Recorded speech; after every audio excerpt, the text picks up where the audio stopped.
Growing up poor in the 1970s didn't always feel like poverty. Back then, almost everyone on your block was in the same boat. You didn't have Instagram to show you who had more, and if your sneakers were worn thin, you just assumed everyone else's were too. But looking back now, certain things scream we didn't have much. And while some of it might sting a little, a lot of it will make you smile. Because those poor kid signs were part of what made that era unforgettable. Vacations meant sleeping at a relative's house.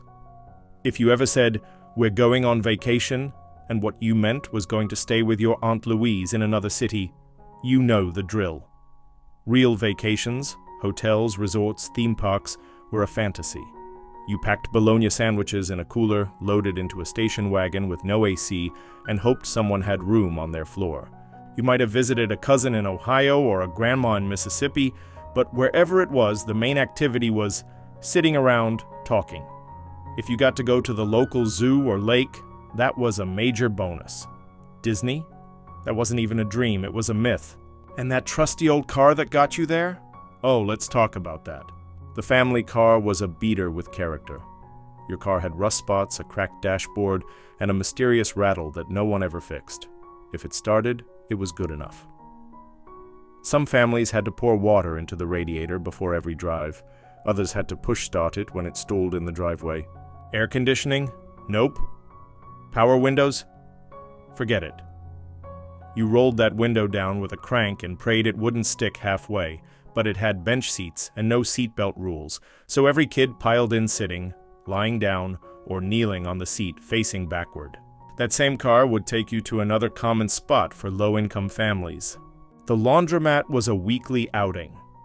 If you didn't have a washer and dryer at home, you spent hours at the laundromat.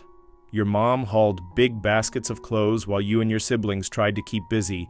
You'd spin around on those rolling carts or stare at the dryers like they were hypnotizing lava lamps. It wasn't glamorous. You used whatever detergent was cheapest, sometimes even dish soap in a pinch. And if money was really tight, clothes got washed in the bathtub and hung on the line out back. Stiff, scratchy, but clean. Powdered milk was just milk.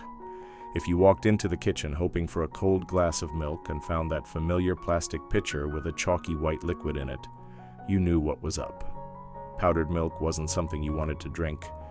It was what showed up when the real milk was just too expensive. The taste was off, a little watery, sometimes warm, and it had that weird aftertaste that made you wish for anything else. But your mom would tell you to be grateful. "It's milk," she'd say. You didn't argue, because in the 70s the rule was you ate what was there or you went hungry. You had to share a bathroom, or worse, an outhouse. For larger or older homes, especially in rural areas, a single bathroom was the norm. If someone was in there, you waited, or you ran outside. In really old houses, you didn't even have indoor plumbing. You used a wooden toilet seat over a hole in the ground and hoped it didn't smell too bad. Baths weren't an everyday thing. Sometimes you bathed with a sibling or reused bathwater. You heated water on the stove and poured it into a tin tub. Nobody expected you to be spotless. Clean enough was enough. And when it came to being clean outside the house, that had its own challenges. School lunch was either free or from home, in a bread bag. Poor kids either qualified for free lunch or brought their own, usually a sandwich in a reused plastic bread bag or wax paper. Lunchboxes with cartoon characters were for the kids with extra money. You had an old bag with your name written in marker. Inside, probably a peanut butter sandwich, no jelly, maybe a piece of fruit, and a hard cookie that tasted like it had been in the cabinet for a year. No Lunchables, no Capri Sun. You had a thermos if you were lucky.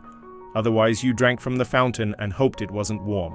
And when you got home from school, you were a latchkey kid before it had a name. If both your parents worked or you had a single mom, you let yourself in after school. No one was home. You had a key on a string around your neck and knew the rules. Don't answer the door. Don't use the stove.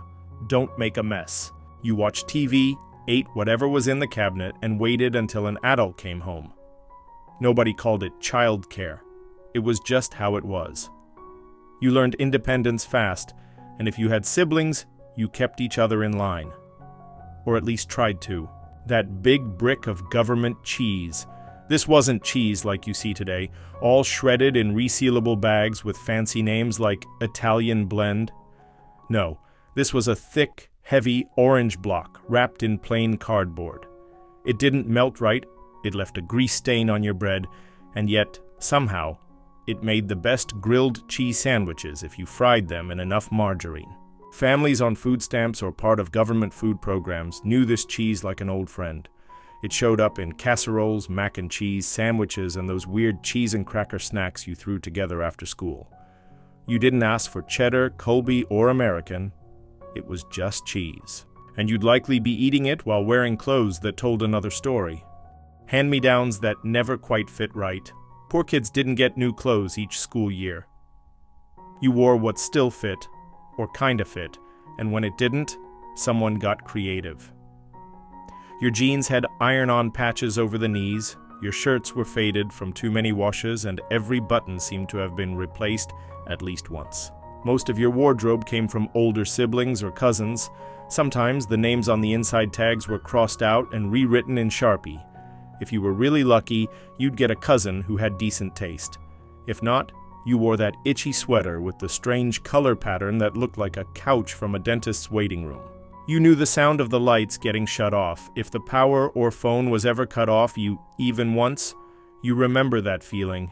Candles came out. The stove didn't work. You boiled water on a grill or used a neighbor's phone to call the power company. Sometimes the TV would go off during your favorite show and stay off for days. It was embarrassing, but also oddly bonding. You'd all gather in one room and play cards by candlelight, acting like it was just for fun.